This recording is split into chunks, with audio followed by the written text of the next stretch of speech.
2 octobre 2019, 20h. Bonsoir et bienvenue à tous au rendez-vous de l'actualité. Le président Patrice Talon se porte à merveille. Contrairement à Dame Rumeur qui le vouait à une indisposition physique, le chef de l'État est plus que jamais au mieux de sa forme. Il prendra part dans quelques heures au Sénégal à un sommet sur le financement de la sécurité. Patrick Ayadji nous conduit dans ce 20h dans l'univers du métier d'avocat, une profession qui souvent induit à bien de sacrifices et expose à beaucoup de risques. Et la plupart du temps, c'est la passion qui prime sur les écueils. On verra également dans ce 20h quels peuvent être les impacts des smartphones et des réseaux sociaux sur le rendement scolaire. Le magazine nous fait savoir que la réussite scolaire exige aussi des sacrifices tant du côté des apprenants que des parents ainsi que des enseignants. Le président Patrice Talon s'est envolé dans l'après-midi de ce mercredi pour le Sénégal. Le chef de l'État va prendre part à un sommet sur le financement de la sécurité au sein de l'espace UEMOA. À l'occasion de ce voyage, notre reporter a pu remarquer que, contrairement à certaines rumeurs, le président Patrice Talon se porte à merveille. Le reportage est signé Ricardo Lekpekou et Alexis Kenom.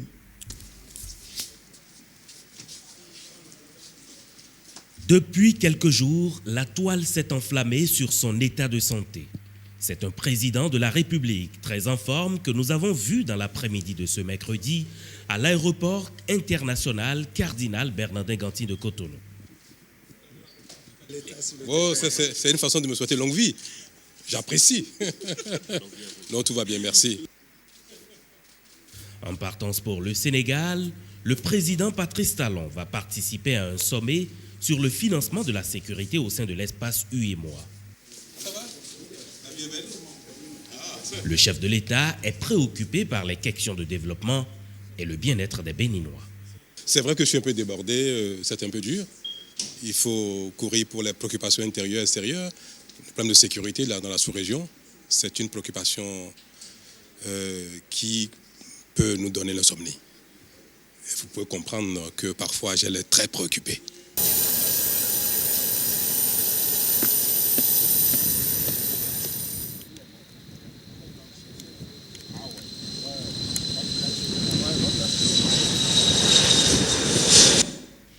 La revue des réformes politiques, programmes et projets communautaires est un exercice annuel auquel tous les membres de l'Union économique et monétaire ouest-africaine, UEMOA, sont soumis. Et ceci dans le but d'accélérer l'intégration dans un espace régional économiquement harmonisé. À cet effet, le Bénin se soumet à cet atelier national préparatoire des revues annuelles édition 2019. Malini Kibozo. Cette rencontre s'inscrit dans le cadre des travaux préparatoires des revues annuelles édition 2019 des réformes politiques, programmes et projets communautaires de l'UEMOA et de la CEDEAO au Bénin. Au terme des travaux qui durent 3 jours, les acteurs impliqués auront les outils nécessaires pour donner un coup d'accélérateur au processus d'intégration régionale instauré par l'organisation sous-régionale. Il me plaît donc de rappeler que le Bénin s'est fait illustrer en 2018 comme le pays de l'UEMOA ayant réalisé le plus grand bond en 2017 et 2018, soit 16 points avec un taux de 80,2% dans la mise en œuvre des réformes communautaires au Bénin. C'est le lieu pour moi d'adresser mes sincères remerciements à vous tous, acteurs nationaux, qui ont contribué à la réalisation de cette performance. Cet atelier permettra aussi de jauger les performances du Bénin afin de faire face à la nouvelle dynamique insufflée par l'UEMOA. Cette année, à l'instar donc de ce qui se fait au niveau de l'UEMOA, notre ministère, le ministère de l'économie et des finances, s'est engagé à élargir cette revue aux réformes politiques, programmes et projets communautaires de la CEDEAO. Vous convenez donc avec moi que cela nécessite davantage l'appropriation de la démarche et de la méthodologie ainsi qu'une meilleure préparation. Les présentes assises ont donc été conviées en vue de vous doter des outils nécessaires et faire ensemble une auto-évaluation afin de mieux répondre à l'exercice des revues annuelles proprement dites. L'atelier national des travaux préparatoires de la CEDEAO et l'UEMOA ambitionne de maintenir le Bénin au premier rang en matière de mise en œuvre des réformes au sein de l'UEMOA. Le préfet du département des Collines par intérim a entamé depuis lundi sa tournée statutaire. Il s'agit pour l'autorité préfectorale de s'enquérir des difficultés des communes sous sa tutelle. Il a démarré cette tournée par la commune de Banté. Michel Egbe et Doc Astito pour les précisions. Vous avez le rôle régalien, ordinaire, et vous avez le rôle de développement à travers les délibérations du conseil communal. Cette tournée du préfet intérimaire du département des Collines fait suite à celle entamée il y a une semaine dans le département du Zou. Firmin Couton se met ainsi au parfum des difficultés qui freinent les communes pour amorcer le véritable développement à la base. Dans la commune de Banté, le paiement des factures d'électricité est l'un des sujets qui focalise les attentions. L'absence d'une représentation de la SBE au niveau communal qui est source de tracasseries et de désagréments récurrents aux clients. La défaillance de la SBE dans ses prestations, entretien, réparation des installations, la baisse de tension, le réseau limité. Autant d'insuffisances qui nécessitent l'intervention des autorités compétentes. J'ai été rassuré par le directeur régional de la SBE la semaine dernière qui me disait que d'ici là, un mécanisme de paiement plus approprié sera mis en place pour permettre à ces populations-là d'honorer leur engagement auprès de la SBE pour ne pas subir des désagréments y afférents. Certainement qu'il y a un mécanisme qui est en cours, mais qui fera l'objet d'études d'abord avant d'être vulgarisé. Nous attendons d'ici là ce mécanisme de mise en place de paiement facile pour les populations directement par elles-mêmes, au lieu qu'on attende un agent ou bien d'aller quelque part verser les fonds. Si ce mécanisme est mis en place, je crois que nous aurons plus de paix, nous aurons plus de satisfaction au niveau de la clientèle de la SB2E. Une satisfaction des populations qui passe aussi par la sécurité des personnes et des biens. Le fait d'enlever des humains, aller les cacher quelque part et réclamer de la rançon relève du terrorisme pur et qui doit être traité comme tel. Je crois que tous ceux qui ont été pris dans ce cadre-là ont été systématiquement déférés à la Cour de répression des infractions économiques et du terrorisme. Le même exercice sera fait dans les 8 autres communes du département des Collines. L'objectif étant d'améliorer les performances des communes dans le processus de développement à la base. Utiliser des drones pour améliorer la productivité et la durabilité environnementale du secteur de la noix de cajou au Bénin. La question préoccupe l'organisation Technoserve Bénin qui a à cet effet reçu dans ses locaux ce mardi 1er octobre une délégation venue d'autres pays du continent. Ensemble, ils vont réfléchir sur l'importance des drones dans le système agricole. Les détails, c'est avec Estelle Dokbonou et Bruno Kotekou. Les autorités en charge de l'agriculture ambitionnent les années à venir doubler la production de la noix de cajou. Un souhait tout aussi avantageux pour l'économie nationale et pour les milliers de familles de producteurs de cette spéculation. Cependant, l'augmentation de la croissance de la noix de cajou pourrait avoir des conséquences sur la biodiversité et le changement climatique. Pour réduire ces effets néfastes, Technoserve, en collaboration avec le gouvernement béninois, veut introduire l'utilisation des drones afin d'améliorer durablement la production sur les terres agricoles existantes. Le projet que nous sommes en train de lancer vise à utiliser les drones pour collecter des données sur les productions d'anacarde afin de cibler les services envers les producteurs et guider une agriculture qui est sensible au changement climatique. Pour une agriculture moderne, je veux dire qu'au lieu d'utiliser des méthodes traditionnelles de vérification sur le terrain, nous pouvons utiliser les drones pour, de manière beaucoup plus efficiente et efficace, identifier les bonnes pratiques et les conditions de plantation d'anacarde et aussi les zones autour pour guider, par exemple, les interventions des fournisseurs de services privés comme ceux qui ont des scies pour l'entretien des plantations, ce qui va nous permettre de doubler la production d'anacarde à 300 000 tonnes dans quelques années.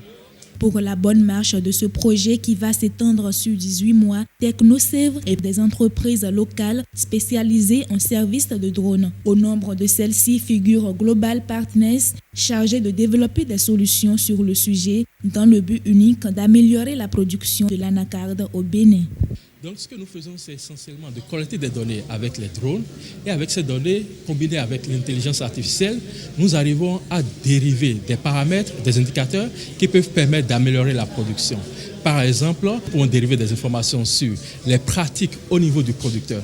Est-ce que le producteur est en train de suivre l'itinéraire technique qui est recommandé pour la production de l'anacarde?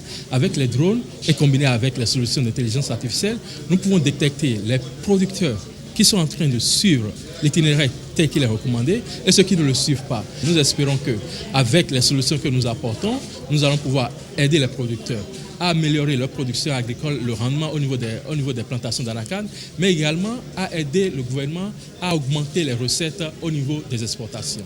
TechnoServe Bénin est une organisation à but non lucratif. Elle collabore avec les entrepreneurs des pays en voie de développement. Elle intervient dans la filière anacarde au Bénin depuis 2015. Les autorités communales du Koufo, désormais outillées sur les violences basées sur le genre, cheville ouvrière de cette action, le PSDSR entendait projet de promotion de la santé et des droits sexuels et reproductifs. Tchakotomé est la commune choisie pour échanger sur la question au détour d'un atelier. Colombe Amadi et Olviga Messan pour le compte-rendu des assises. Il est question au cours de cet atelier de sensibiliser les responsables des communes du Koufo à prendre en compte dans leur ligne budgétaire les questions liées aux violences basées sur le genre. Prise en compte du genre pour réduire et enrayer les violences basées sur le genre doit être désormais une vocation pour les conseils communaux qui sont appelés à inscrire des ressources budgétaires dans ce sens. Le développement socio-économique de nos collectivités en dépend. Je compte sur les efforts des uns et des autres. Selon une étude menée en 2009 par le ministère des Affaires sociales, 69% des femmes ont déclaré avoir subi des violences au moins une fois dans leur vie. Conscient de l'ampleur du phénomène dans nos communautés, Care Bénin Togo, dans le cadre de la mise en œuvre du projet de promotion de la santé et des droits sexuels et reproductifs, organise cet atelier au profit des autorités communales. Le but visé donc par cette activité est d'apporter un soutien aux centres de promotion sociale dans leur effort d'accompagnement des cas de violence basés sur le genre dans leurs différentes localités. Le pari ne peut être gagné seul. Donc nous voudrons pour cela nous associer à vous à travers ce plaidoyer de ce jour, afin que les ressources puissent être dégagées dans les budgets communaux. Cette initiative est appréciée à juste valeur par le préfet du Koufo. Je crois que notre partenaire privilégié, International Bénin Togo, a raison. Je crois aussi que tous les acteurs ici réunis feront en sorte que nous puissions être applaudis. Durant 48 heures, les participants vont être outillés, entre autres, sur la définition des stratégies de mobilisation des ressources par commune et l'élaboration du plan de lutte contre les violences basées sur le genre. Cet atelier a le soutien financier de l'ambassade du Royaume des Pays-Bas près le Bénin et le gouvernement canadien. Certaines professions exigent des sacrifices énormes. Dans sa toge de vrais confidents, conseillers, opères, assistants dans les moments difficiles d'une personne en difficulté, l'avocat est souvent contraint à faire l'impasse sur sa vie de famille. La profession d'avocat, quand la passion prime sur les écueils, c'est un sujet que nous propose Patrick Ayaji qui entre dans l'univers de l'exercice de la journée d'un avocat.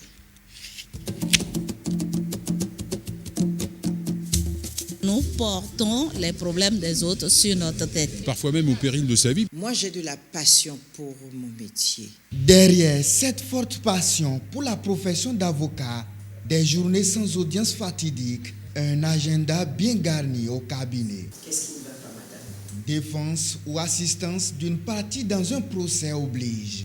Moi, je suis quelqu'une de très matinal. Je suis un avocat matinal parce que je me mets surtout au service de certaines personnes qui sont des fonctionnaires qui doivent aller au bureau à 8 heures et sortir tard. Je recevrai le matin, dans la matinée, toute la matinée, organisée jusqu'à midi et l'après-midi à partir de 16 heures jusqu'à, ça dépend. Vous vous dépêchez surtout en tant que femme. À la maison, vous essayez quand même de mettre à jour tout ce que vous devez faire pour la maison avant maintenant de prendre le chemin du cabinet. Vous prenez le chemin du cabinet, vous faites un tour rapide au bureau, vous ramassez vos dossiers et vous vous dépêchez d'aller rejoindre les juridictions. Les instances de juridiction, l'autre maison de l'avocat, là, l'expert en droit doit composer avec tous les écueils de l'appareil judiciaire. La journée d'un avocat, elle est d'abord marquée par les audiences. L'avocat, c'est quelqu'un qui, c'est pas quelqu'un qui reste dans son cabinet toute la journée à attendre le client ou à rédiger des écritures. Il faut aller aux audiences. Il faut aller aussi aux expertises. Il faut se déplacer, parfois même au péril de sa vie, puisqu'il y en a quelques-uns qui sont décédés alors qu'ils rentraient d'une audience ou qu'ils y allaient. Donc effectivement, du déplacement. Ensuite de ça, la journée, toujours les audiences. Donc des audiences le matin, la plupart du temps des audiences l'après-midi. Le soir, le rendez-vous avec les clients.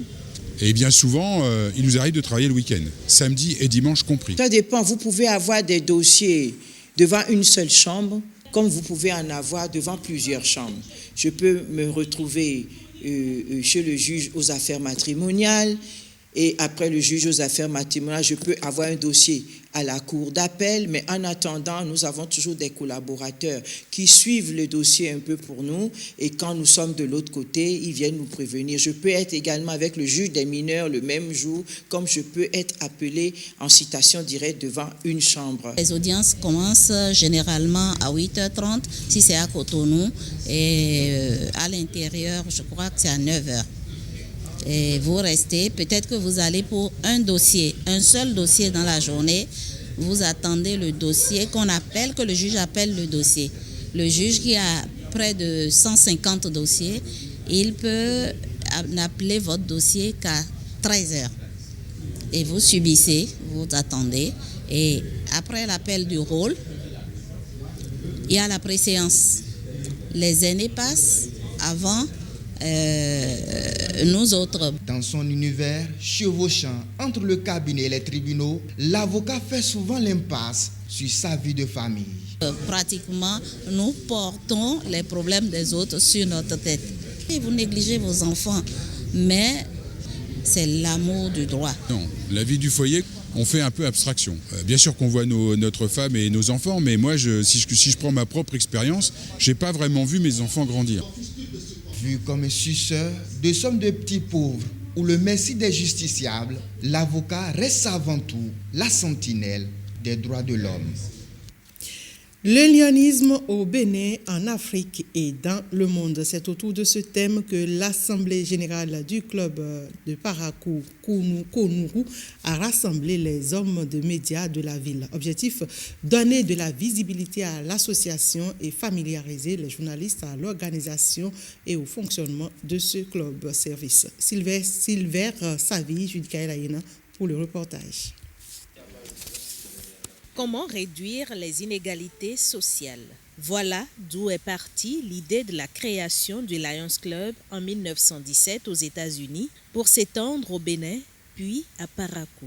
Dans cet esprit de service, le Lions Club Parakou-Kobourou a mené des activités au nombre desquelles des sensibilisations dans différents domaines, des visites à certains organes sensibles de la ville, des dons et bien d'autres. Et pour mieux impacter la presse, une séance spéciale lui est dédiée. Je ne dirais pas ça parce que parmi nos objectifs, il y a l'accroissement des effectifs. Et aujourd'hui, nous sommes en train d'aller à un objectif d'impacter de 100 millions de personnes par an. Et aujourd'hui, pour le faire, il faut aussi avoir des membres parmi nous. Et ces membres ne sont pas carrément des opérateurs économiques, des médecins. Ils peuvent venir du monde du journalisme. Et si aujourd'hui, par cette activité, vous avez eu peut-être envie de venir par rapport à ce que le formateur a dit, des enquêtes qui se feront, on voit que déjà, vous êtes déjà dans une corporation où vous êtes déjà de bonne moralité. Je pense que déjà, si vous êtes déjà prêt à venir en aide aux personnes démunies, et vous êtes les bienvenus, et je compte aussi peut-être en avoir parmi vos rangs. Une vingtaine de journalistes est outillée désormais pour mieux couvrir les activités du Lions Club. Nous sommes davantage familiarisés aux terminologies du Lions Club, l'organisation interne, comment ça fonctionne, et au-delà de tout, on a pu comprendre que des préjugés qu'on avait vis-à-vis du Lions Club, ce mythe est tombé. On aurait cru que le Lions Club serait un secte ou bien un club d'affaires ou bien de milliardaires. Mais à l'issue de cette formation, j'ai pu comprendre et j'ai retenu que c'est un club service. Et je peux désormais faire une couverture médiatique sans pouvoir me tromper en ce qui concerne les lexiques à utiliser pour le reportage du Lions Club international. Ce que j'attends chez l'AI+, ça a dépassé. Et à travers même la séance d'échange, j'ai vu que des gens ont posé des questions pertinentes. Et c'est parce que quand tu prends quelque chose au sérieux que tu poses ces genres de questions. Et exactement, je remercie aussi le formateur pour avoir donné ces détails de notre association. L'objectif, il a été vraiment atteint à plus de 100%. Une attestation de fin de formation est délivrée aux participants pour les motiver à servir les autres en vue d'un mieux-être aussi bien individuel que collectif. Le réseau mobile MTN Bénin fait œuvre utile à Bopa. Il vient de faire don d'un module de salle de classe. L'infrastructure a été remise définitivement aux bénéficiaires dans la journée du mardi 1er octobre. Reportage. 1er octobre de joie à l'école primaire publique de Wokomé. Elle dispose pour la rentrée scolaire d'un module de 3 classes équipé de bureaux et de magasins. La donatrice annonce la fondation MTN Bénin. L'inauguration de ce jour du module de 3 classes est une véritable fierté pour nous, tous réunis à l'école primaire de Wokomé. Par ce geste, nous concrétisons notre volonté d'œuvrer à l'épanouissement et au développement de nos enfants, qui sont le renouveau, la pérennité et la continuité.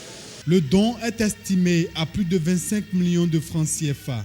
Il vient soulager la peine des apprenants et enseignants de cette école, créée en 2009.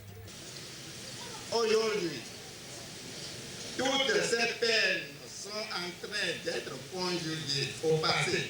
Les mots nous marquent pour vous témoigner notre gratitude. Nous vous remercions sincèrement pour cette œuvre sociale. Nous promettons d'en faire bon usage. Outre les bénéficiaires directs, le geste de la fondation MTN Bénin est salué par les autorités administratives. Le conseil communal de Bopa, par ma voix, adresse de cet sincère remerciement au directeur général de MTN pour cet accompagnement de taille à la commune. Monsieur le directeur général, soyez-en remerciés. Le rêve de l'autorité que je suis est de voir des actions du genre de celles dont MTN a si bien se créditer dans notre département. Se multiplier, se diversifier. Notre objectif est d'aider les ménages à revenus faibles à scolariser leurs enfants, participer à maintenir les enfants à l'école et donc d'agir positivement sur le taux de scolarisation en milieu rural. L'autre temps fort de l'événement, c'est la distribution de kits scolaires aux apprenants. Les écoliers de Wokomé pourront avoir une rentrée scolaire apaisée. Réseaux sociaux impactent sur les résultats scolaires, une préoccupation majeure dans les établissements d'enseignement secondaire. Les élèves, même ceux en classe d'examen, s'accrochent à leur smartphone au mépris de leurs résultats de fin d'année. C'est du moins le constat fait par Awa Sherif et Samson Thiomon après un tour au CEG Saint-Rita de Cotonou. À deux ou en groupe, concentration presque religieuse sur les téléphones portables. Nous sommes ici au CEG Saint-Rita. En l'absence du professeur, ces élèves aiment passer du temps sur les réseaux sociaux. Pourtant, le règlement intérieur de l'établissement interdit l'utilisation du téléphone portable au sein même du collège. Parce qu'avec les réseaux sociaux, WhatsApp, Facebook, etc., les enfants ne suivent pas. Pire, laisser l'enfant amener le téléphone portable clandestinement à l'école, c'est encore grave. Certes, les autorités de l'école béninoise ont sorti un arrêté pour interdire l'utilisation de ces téléphones portables, mais nos enfants sont têtus. En ce début d'année scolaire, les vieilles habitudes liées à l'utilisation des smartphones ont la peau dure. Malgré la sensibilisation du premier responsable de l'établissement, surtout envers les classes d'examen, les élèves ne semblent toujours pas vouloir comprendre le piège que leur tend l'addiction à leur téléphone. L'enfant qui étudie, qui a le portable à côté, lorsque le portable sonne, le message, ting, il doit aller voir d'abord le message, répondre. À peine il a répondu, il a continué son cours. Ça reprend encore. Donc, il est perturbé, il ne peut pas être concentré parce qu'on ne veut pas poursuivre deux lièvres à la fois. Pour ne pas poursuivre deux lièvres à la fois, des mesures de répression semblent s'imposer. Lorsque nous voyons un élève ou lorsque les professeurs nous informent qu'il y a des élèves dans les salles qui manipulent le téléphone portable, nous nous rendons sur les lieux et puis nous faisons la saisie de ces téléphones. Et il y a aussi certains professeurs qui saisissent ces téléphones portables, nous les amènent. L'année passée, au CEG Saint-Rita, j'ai saisi plus de 48 portables. J'ai fait le contrôle uniquement dans les classes de terminale de 3e. Donc vous voyez, si j'étendais mon contrôle dans les autres classes, ça veut dire que presque tous les élèves indélicats amènent des portables. Bien que conscients du danger qu'ils encourent, ces élèves ne manquent pourtant pas d'accrocher leur avenir aux réseaux sociaux. Face à la gravité de la situation, une réaction des parents d'élèves pourrait être salutaire, estiment certains. Ce n'est pas seulement affaire de portable. Même par rapport aux réseaux sociaux, même par rapport à la télévision, pour un parent qui attend d'avoir un bon résultat en fin d'année, doit pouvoir quand même réglementer l'utilisation de tout ça. Et je déplore le comportement des parents qui laissent certains enfants avec ces portables pendant l'année scolaire. Comme 4e, 3e, c'est là on remarque que le professeur au cours et ses enfants manipulent le téléphone. Ils peuvent se regrouper, suivre les vidéos porno sur ces portables. En ce début d'année scolaire, la vigilance des parents est de mise sur les rapports de leurs enfants aux réseaux sociaux dans l'optique de bons rendements scolaires en fin d'année.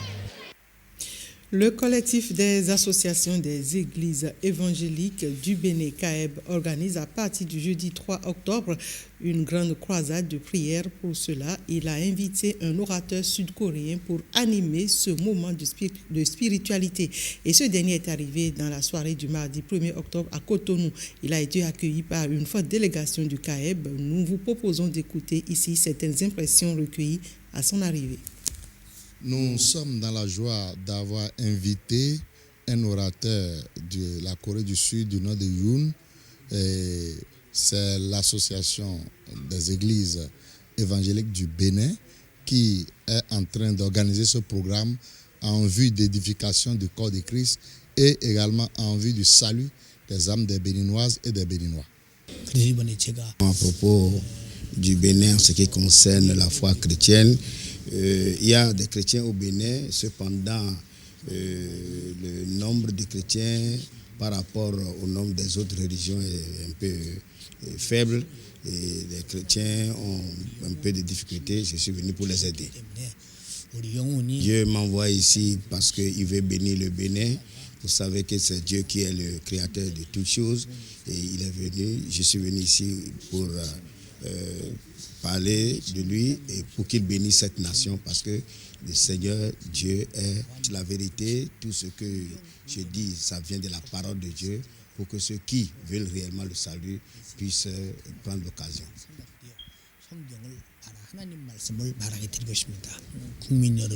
Je voudrais demander à la population béninoise de venir nombreuse à la conférence que nous allons tenir ce week-end et aussi à la grande croisade d'évangélisation que nous tenons également du 3 au 5 octobre prochain. Et je voudrais leur demander de venir parce que quels que soient leurs besoins, quels que soient leurs problèmes physiques, matériels, des problèmes au niveau de la pauvreté, des problèmes au niveau des maladies, ils vont recevoir une solution de notre Seigneur Jésus-Christ. Et je les bénis, je bénis la population béninoise au nom de Jésus-Christ. Le clin d'œil sportif de ce 20h, c'est bien sûr le résumé du match Bénin-Guinée. Pour sa première sortie au tournoi de l'UFOA 2019, le Bénin a affronté la Guinée-Conakry au stade Lat Dior de Thiès. Une première réussite pour les écureuils qui ont battu le Sili national sur un score de 2-1, victoire synonyme de qualification en quart de finale de la compétition. Suivez le résumé de la rencontre Bénin-Guinée avec Bruno Soali. Et un superbe but de... Au bout d'une soirée de suspense, le Bénin écarte de la course au sacre la Guinée-Conakry au tournoi de l'UFOA dans un match où tout a semblé basculer pour les poulains de Moussa Latunji. L'entame du match est équilibrée, la tête de Nabil Yaro sur ce corner est à deux doigts de surprendre Moussa Camara. Le capitaine des écureuils lance les hostilités. Cheikh Damilola la main ferme sur cette lourde frappe. Avec ce tir très lourd et le superbe arrêt décisif de Cheikh Damilola. 21e minute, l'un des tournants du match. Bawa Fadil blessé quitte ses partenaires. Le milieu de terrain béninois cède sa place à Gaston Mbedji. Dans la douleur, Moussa Latunji tient la solution. Le milieu de l'ASPAC, à peine entré en jeu, conclut une belle combinaison dont il est au départ par un tir à bout portant. Le Bénin mène 1-0. Et la passe dans la profondeur, il n'y a pas de hors-jeu pour l'ouverture du score des écureuils à la 27e minute. Petite passe verticale dans le dos de la défense guinéenne. Très bonne prise de balle au milieu de 3 joueurs et derrière, il va servir un Gaston Mbedji qui est lancé et qui finira d'ajuster tout en puissance. Moussa Camara, le Bénin mène donc 1-0. En seconde partie, la Guinée est mieux inspirée. Les écureuils en danger à la 66e minute sont sauvés une fois encore par leur dernier rempart. Idrissou Saliou a ensuite la balle du 2-0 mais manque le cadre. Le Sili national sur ce coup franc joue à fond l'occasion mais le but est annulé pour une position irrégulière de hors-jeu. C'est pas très bien délivré mais le ballon qui va traîner dans la surface. But annulé oui, mais un signal aux écureuils car en moins de 5 minutes, la Guinée obtient un nouveau coup franc. Cette fois, Morlaye Silla nettoie la lucarne de Cheikh Damilola. Tout est à refaire pour les deux équipes. La séance des tirs au but tend les bras aux adversaires, mais Jérôme Bonou en décide autrement dans le temps additionnel sur ce boulet de canon. Moussa Camara est cloué, la Guinée poignardée. Le Bénin remporte son match sur le fil et donne rendez-vous au Sénégal, pays hôte, ce jeudi au stade Lat Dior de Thiès. Dans ce tournoi, au bout du bout, des arrêts de jeu. L'actualité à l'international, c'est cette véritable maison de l'horreur qui fait l'actualité au Nigeria depuis quelques jours.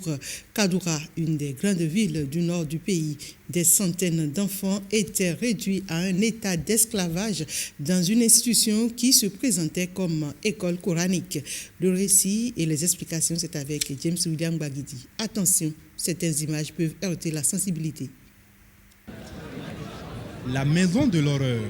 C'est le nom que la presse nigériane s'accorde à attribuer à cet établissement de la ville de Kaduna qui se présente comme une école coranique. Et le terme n'est pas trop fort. 300 jeunes gens, dont beaucoup sont encore des enfants, prisonniers, attachés à des barres de fer, les pieds et les mains entravés par des chaînes reliées parfois à de lourdes jantes métalliques, le corps couvert d'ecchymoses ou de cicatrices. Ce traitement inhumain serait doublé de viols répétés selon les témoignages de certains des pensionnaires du centre. D'autres ajoutent que des menaces de mort et de violentes punitions sont le lot quotidien de ceux qui ont osé tenter de s'enfuir, des sanctions similaires étant infligées à ceux qui rentraient bredouilles de leur journée de mendicité dans les rues de Kaduna. Les écoles islamiques privées connues localement sous le nom d'Al-Majri sont très répandues dans la région nord à dominante musulmane du Nigeria. Elles sont censées offrir aux familles pauvres des services notamment sur le plan éducatif que le gouvernement n'est pas toujours en mesure d'offrir. Dans un communiqué, la présidence nigériane a condamné ce qu'elle a qualifié de maison de torture et d'esclavage humain avant d'appeler les autorités religieuses musulmanes à collaborer avec les autorités fédérales et locales pour dénoncer et faire cesser ces pratiques inhumaines et dégradantes. Le propriétaire de l'école de Kaduna ainsi que 6 de ses collaborateurs ont été arrêtés, mais aucune décision de fermeture ou de réforme des Al-Majri du Nigeria n'a pour le moment été annoncée. Mesdames, Messieurs, ainsi s'achève ce 20h. Merci à tous pour votre attention. Prenez le rendez-vous de 23h30 avec William Choki. Quant à moi, je vous retrouve demain, toujours pour le 20h.